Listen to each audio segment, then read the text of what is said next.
ఆ దుర్మార్గుల కారణంగా ఎప్పుడు ఏం జరుగుతుందో చెప్పలేం. బావా, నాగవల్లి ధైర్యంగా వెళ్ళిందంటే అక్కడ ఏ ప్రమాదం లేదనే కదా. అలా ఎందుకు అనుకుంటావు శివ?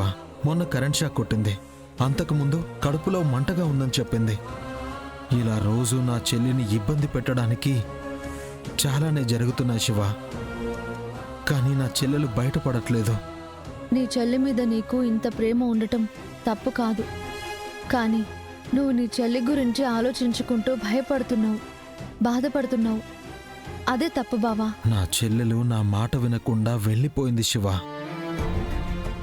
తను ఆ నరకంలో ఎలా ఉంటుందని నా చెల్లి గురించి నేను ఇంతలా ఆలోచిస్తుంటే నాకు మరింత బాధ కలిగించేలా అక్కడికి వెళ్ళిపోయింది. అయ్యో బావా, తను నీ మాటకి విలువివ్వకుండా వెళ్ళిపోలేదు. పంచాయతీలో నువ్వు తీర్పు చెప్పాల్సింది పోయి అక్కడ దోషిగా నిలబెట్టాడు మా పెద్దనాన్న. అందరికీ న్యాయం చేసి నీ మీద కూడా అభాండాలు వేస్తుంటే నీ చెల్లి చూడలేక వెళ్ళిపోయింది బావా. తను ఇక్కడుంటే ఇలాంటి సమస్యలు వస్తాయని వెళ్ళింది. నీ చెల్లి నీ మంచి కోసం ఆలోచించే ఇదంతా చేస్తుంది బావా. నిజంగా ఇలాంటి చెల్లెలుండటం నీ అదృష్టం.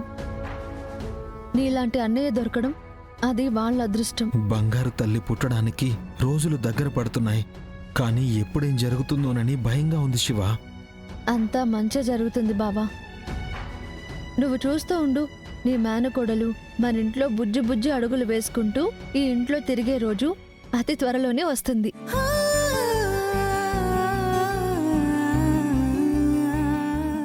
నా చెల్లెలు పిల్లా పాపలతో సుఖ సంతోషాలతో ఉండాలి శివ. అంతకంటే నేనేది కోరుకోను.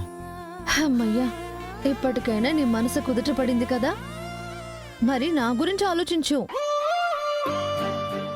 నీ గురించి ఏం ఆలోచించాలి? అదే, నువ్వు టైంకి భోజనం చేసి ప్రశాంతంగా నిద్రపోతే నాకు కూడా ప్రశాంతంగా ఉంటుంది. అందుకే నా గురించి ఆలోచించు అంటున్నాను. భోజనం చేయముందు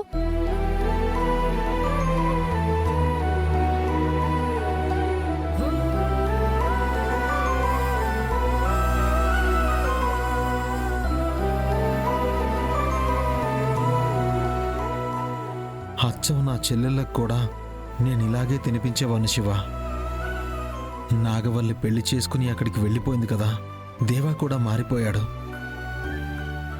తను కూడా నాగవల్లికి ఇలాగే తినిపిస్తూ ఉంటాడా? దేవా అన్నయ్య చేస్తుంది నాటకమో నిజమో తెలియట్లేదు బావా. ఇది నాటకమైతే ఆ దుర్మార్గుడు తినిపించడం మాట అటుంచు. తనకి ఏ హాని కలగకుండా చేస్తే చాలు.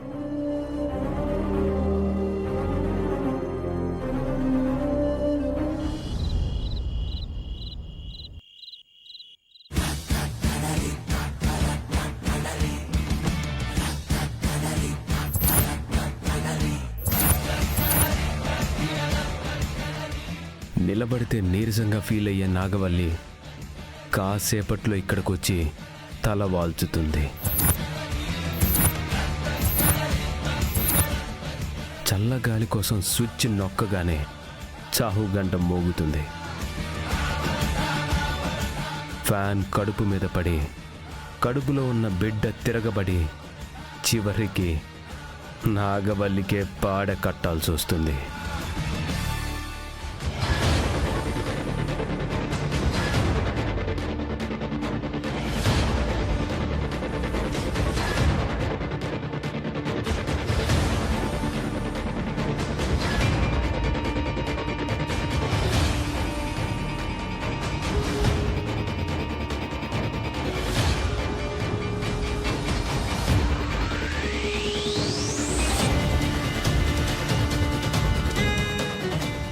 ఏంటి ఇక్కడ కూర్చున్నావు? ఏమైంది నాగవల్లి? కళ్ళల్లో నీళ్ళేంటి? ఏం లేదు బావా. ఒంటరిగా కూర్చొని ఏడుస్తుంది ఏంటి? నా మీద అయితే అనుమానం రాలేదు కదా. ఏమైంది నాగవల్లి? గంగబాబు గుర్తొచ్చాడా? అవును బావా. అమ్మయ్యా, నా గురించి కాదులే. అయినా నిన్ను కంటికి రెప్పలా కాపాడుకోవడానికి నేనున్నాను కదా నాగవల్లి. అయినా సరే మీ అన్నయ్య గుర్తుకు రావడం ఏంటి? అది కాదు బావా. ఏదో సరదాగా అన్నానులే. మీ మీద మీ అన్నయ్య చూపించే ప్రేమ చూపించాలంటే నేను ఇంకో 100 జన్మలు ఎత్తాలి. అలా అంటావేంటి బావా? నువ్వు కూడా నన్ను చాలా ప్రేమగా చూసుకుంటున్నావు. ఇప్పుడు నాకు మా అన్నయ్య ఎంతో, నువ్వు కూడా అంతే. నువ్వేం కంగారు పడదు నాగవల్లి. 2 రోజుల తర్వాత హాస్పిటల్లో డీటెయిల్స్ అన్ని ఫిలప్ చేస్తే వాళ్ళే ఇక్కడికి వస్తారు. ఏ టెన్షన్ లేకుండా డెలివరీ అయిపోతుంది. ఎక్కువగా ఆలోచించకుండా వెళ్ళి పడుకో. నేను ఫోన్ మాట్లాడేసి వస్తాను. అలాగే బావా.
Switch on చేయలేదేంటి?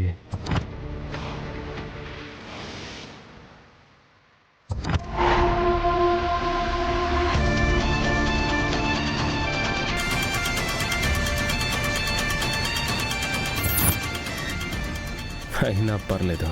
బోల్ట్లు నా చేతిలో ఉంటే ఫ్యాన్ మాత్రం సీలింగ్కి ఎంతసేపు ఉంటుంది? నన్ను క్షమించన్నయ్యా.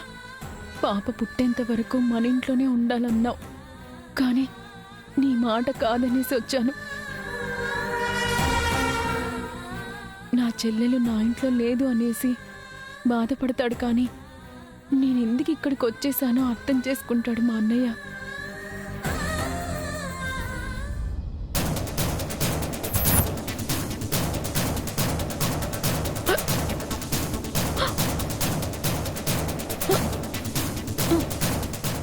నేను ఇక్కడ అన్నయ్యని తలుచుకున్నట్టే అక్కడ అన్నయ్య కూడా నన్ను తలుచుకుంటున్నట్టున్నాడు.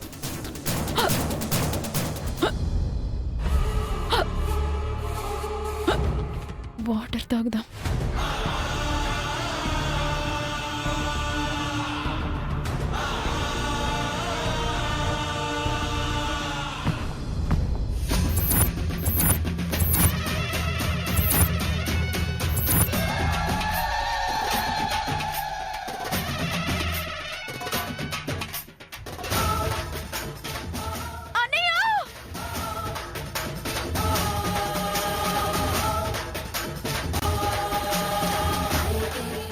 నాగవల్లి, బావా,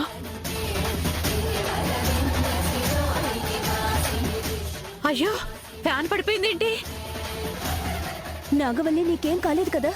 కొంచెంలో ప్రమాదం తప్పిందక్క, లేదంటే ఫ్యాన్ నా మీద పడేది.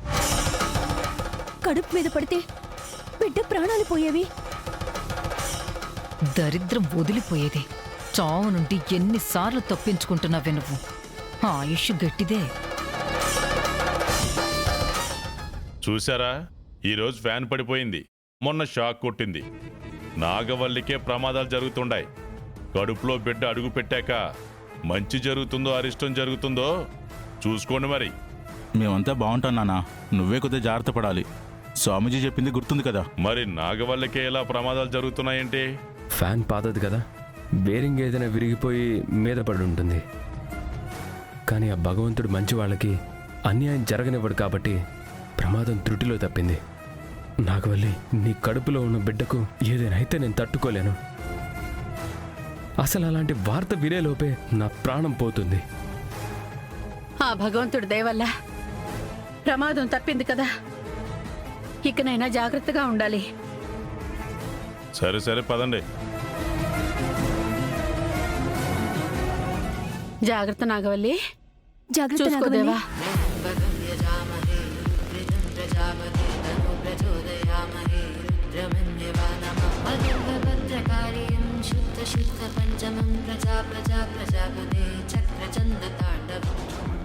పడుకో నాగవల్లి.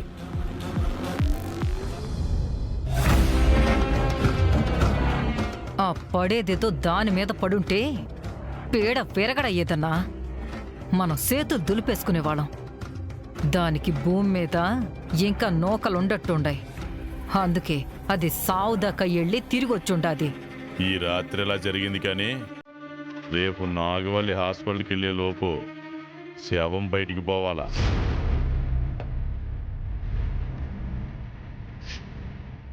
అదృష్టం బాగుండి అంతా మంచి జరిగింది, కానీ లేదంటే మనం ఏమైపోయేవాళ్ళం. ఏం కాలేదు కదా బావా, ఎందుకంత టెన్షన్ పడుతున్నా? టెన్షన్ కాదు నాగవల్లి, ప్రాణం పోయినట్టయింది తెలుసా. ఫ్యాన్ పడే టైంకి ఎక్కిళ్ళు వచ్చి నీళ్ల కోసం లేచాను బావా. ఈసారి మీ అన్నయ్య గంగ కాకుండా ఆ గంగమ్మ తల్లి కాపాడిందన్నమాట.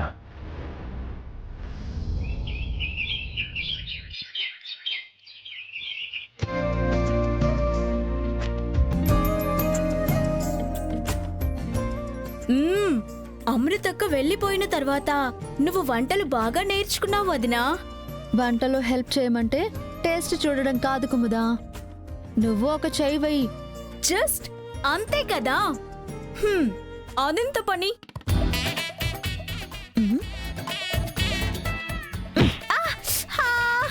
ఏంటి వదినా, నువ్వే కదా ఓ చేయమన్నావు. చెయ్యి వేయమంటే వంటల్లో సాయపడమని అర్థం. వంటి మీద చెయ్యి వేసి ఇలా కబుర్లు చెప్పమని కాదు. గ్యారేజ్ లో అన్ని సర్దేశాను కదా. ఇందులో గారెలు, అందులో బూరెలు, బొబ్బట్లు, పాయసం, పులిహోర, నెయ్యి అన్ని సర్దేశాను కదా. ఏంటిదంతా? నువ్వు డ్యూటీకి వెళ్లకుండా ఏం చేస్తున్నావు? స్టేషన్లో ఎలాగో డ్యూటీ చేస్తాను బావా. ఇల్లాలిగా కూడా డ్యూటీ చేయాలి కదా. నువ్వు చేయాల్సిన డ్యూటీ ఏంటి శివ? అందరికీ వండి పెట్టడం. అది మేం చూసుకుంటాం కదా.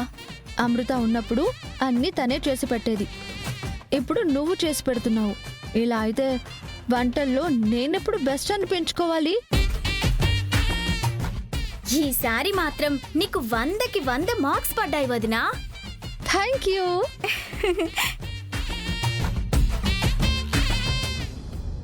ఇదేంటి? జున్ను బావా, జున్ను. అది తెలుసు, కానీ ఎందుకు? ఎవరైనా ఎందుకు చేస్తారు? తినడానికే కదా. మేమేం అడగలేదే. అయినా ఇవన్నీ చేయమని నీకెవరు చెప్పారు? ఏమా కుముదా, నువ్వు చెప్పావా? ఊహు లేదన్నయ్య, ఈ మధ్య నేను డైట్ స్టార్ట్ చేశాను. నాకే ఈరోజు రకరకాల పిండి వంటలు తినాలనిపించింది. ఈ వంటలన్నీ చేశాను. నువ్వు స్వీట్ తినవు, పైగా ఎన్ని రకాల వంటలు ఎందుకు చేసావు? ఎందుకు చేశానో ఒకసారి ఆలోచించండి.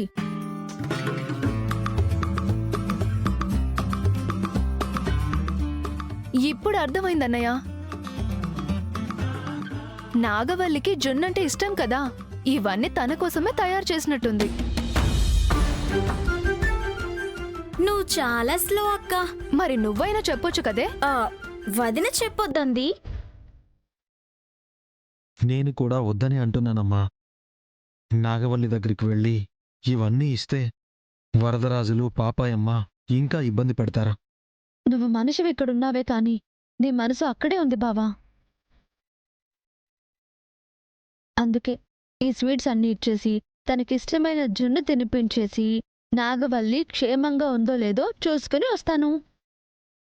అప్పుడు కానీ నీ మనసు కుదుటపడదు. తను అక్కడ క్షేమంగా ఉంటుందనే నా మాట కాదని వెళ్ళిపోయింది కదా శివ. అలాగే ఉండనిద్దాం. అన్నయ్య, సీమంతం ఘనంగా జరిపించినా బంగారం పెట్టలేదనేసి వరదరాజుల మావయ్య మనందరి మనసు బాధపడేలా మాట్లాడాడు. అప్పుడు నాగవల్లి ఇవేవీ తినుండదు. ఇప్పుడు శివ తన మీద ప్రేమతో ఇవన్నీ తయారు చేసింది. తీసుకెళ్ళి ఇచ్చేస్తే తను చాలా సంతోషంగా ఫీల్ అవుతుంది. కానీ ఆ సంతోషం వాళ్ళు అరక్షణం కూడా ఉండనివ్వరమ్మా. ఇదే విషయం నేను పంచాయతీలో నాగవల్లికి అర్థమయ్యేలా చెప్పాను. తను కూడా వాళ్ళకి సపోర్ట్గా మాట్లాడి వెళ్ళిపోయింది. ఇప్పుడు వెళ్తే నీకు కూడా అవమానమే జరుగుతుంది శివ. నేను మేనేజ్ చేస్తాను కదా బావా. కడుపుతో ఉన్న ఆడపిల్ల పిండి వంటలు పళ్ళు తింటే పుట్టబోయే బిడ్డ బలంగా ఉంటుంది. అసలు ఆడపిల్లలా పుట్టడం అదృష్టం బావా. అలాంటిది పెళ్లి చేసుకుని ఇంకొకరికి జన్మనివ్వడం అంతకంటే చాలా గొప్ప విషయం. తను మన మాట కాదన్నా ఇవన్నీ తనకి తినిపించి మీ అన్నయ్య నీకు తోడుగా ఉన్నాడు, ధైర్యంగా ఉండాలి అని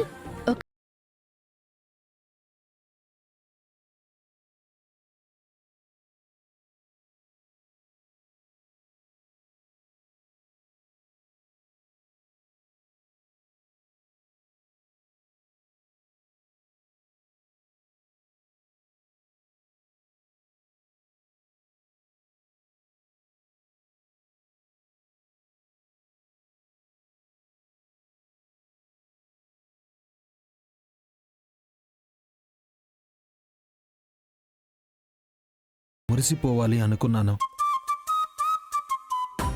అది నాగవల్లికి ఇష్టమైన ఆ ఇంట్లో వాళ్ళు పడనివ్వరు. కనీసం అక్కడైనా ఇవన్నీ నా చెల్లెలు తింటే బాగుంటుంది. థ్యాంక్స్ బావా.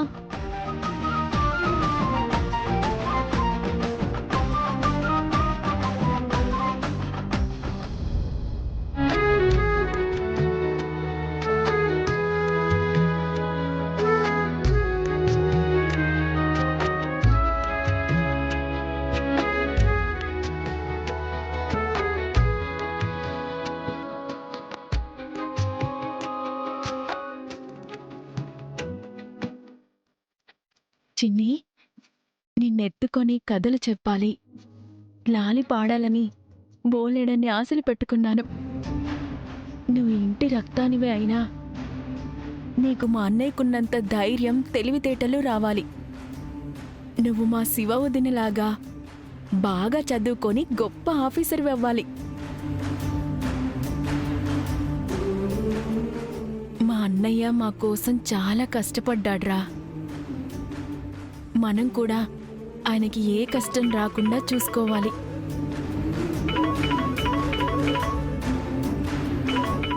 నేను తీసేదాన్ని కదా బావా. నేనున్నాను కదా నాగవల్లి, నీకెందుకు శ్రమ? హలో హలో సార్, నేను హాస్పిటల్ నుండి నర్సుని మాట్లాడుతున్నాను. నాగవల్లి అనే పేషెంట్ గురించి డీటెయిల్స్ ఇచ్చారు. ఒక్క నిమిషం, ఇప్పుడు చెప్పండి. అదే సార్, డెలివరీకి ఇంకా 2 రోజులే టైం ఉంది. రేపు ఈవినింగ్ వచ్చి హాస్పిటల్లో జాయిన్ చేయండి. అలాగేనండి. ఇప్పుడు అంతా నార్మల్గానే ఉంది కదా? ఏ సమస్య లేదు. ఇప్పుడు నేను బాగానే ఉన్నాను మేడం. నీ నోటి నుండి ఏ మాట అయితే వినకూడదనుకున్నానో అదే వినాల్సి వస్తుంది నాగవల్లి. 2 రోజుల్లో డెలివరీ అంటే తల్లి బిడ్డల్ని ఎలా సాగనంపాలో తెలియట్లేదు. సరేనండి, ఉంటాను. అలాగేనండి. భయంగా ఉంది బావా. భయం దేనికి నాగవల్లి? ఏర్పాట్లన్నీ చేశాం కదా. 9 నెలలు మోస్తుంటే ఏం తెలియలేదు బావా. కానీ ఇప్పుడెందుకో లోపల భయం వేస్తూ ఉంది. అంత మంచి జరుగుతుంది, నువ్వు మనసులో ఏమీ పెట్టుకోవద్దు. లేదు బావా, నాకేమైనా పర్వాలేదు. కానీ నా బిడ్డ క్షేమంగా ఉండాలి. నా ప్రాణం పోయినా లెక్క చేయను. కానీ నా బిడ్డని మా అన్నయ్య చేతిలోనూ ఆ తర్వాత నీ చేతిలోనూ పెట్టాలి.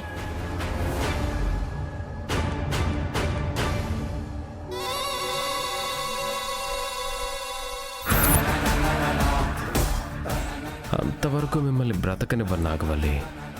అందరూ అట్నుండటే వెళ్ళిపోయేలా చేస్తాను. నాగవల్లి, అమృతక్క, అమృతక్క. అరెరే, నా చెల్లెలు శివ కుముదవల్లి చెప్పకుండా వచ్చారేంటి? చెప్దాం అనుకున్నావన్నయ్య, కానీ అందరికీ సర్ప్రైజ్ ఇవ్వాలని చెప్పలేదు. మా అక్క ఎక్కడ బావా? నాగవల్లి వదిన అమృత ఇద్దరు ఇంట్లోనే ఉన్నారు. అయినా వచ్చి రాగానే అక్క గురించి అడుగుతున్నావు కానీ కనీసం నన్ను బాగున్నావా అని అడగట్లేదు. అయ్యో అలా ఏం లేదు. ఇంట్లో అందరూ ఎలా ఉన్నారు? మేం బాగానే ఉన్నాం. ఇంతకీ గంగబాబు ఎలా ఉన్నారు? బాగున్నాడన్నయ్య. నాగవల్లి కడుపులో పెరుగుతున్న బిడ్డ బయటపడితే గాని ఆయన టెన్షన్ నుండి బయటపడేలా లేరు. అందుకే ఒకసారి నాగవల్లిని చూసి వెళ్దామని వచ్చాం. మేమొచ్చి ఇంతసేపు అయినా ఇంకా మా అక్క రావట్లేదేంటి బావా? అక్క చెల్లెలిద్దరూ ఏదో వంట చేస్తూ బిజీగా ఉన్నట్టున్నారు. వదినా, అమృత, వదినా, అమృత ఎలా ఉన్నావు? మా అన్నయ్య నిన్ను బాగా చూసుకుంటున్నాడా? చాలా బాగా చూసుకుంటున్నారు వదినా. ఎలా ఉన్నావు కుముదా? నాగవల్లి, వదినా ఇదేనా రావడం? అన్నయ్య ఎక్కడా? ఆ, మీ అన్నయ్య రాలేదు నాగవల్లి. నువ్వు ఇంట్లో ఉండాలనేసి మీ అన్నయ్య పంచాయతీకి వచ్చి మాట్లాడాడు. నువ్వు మాత్రం ఈ గొడవలన్నీ ఎందుకనేసి ఇక్కడికి వచ్చావు కదా. మీ అన్నయ్య ఇంకా ఆ బాధలోనే ఉన్నాడు.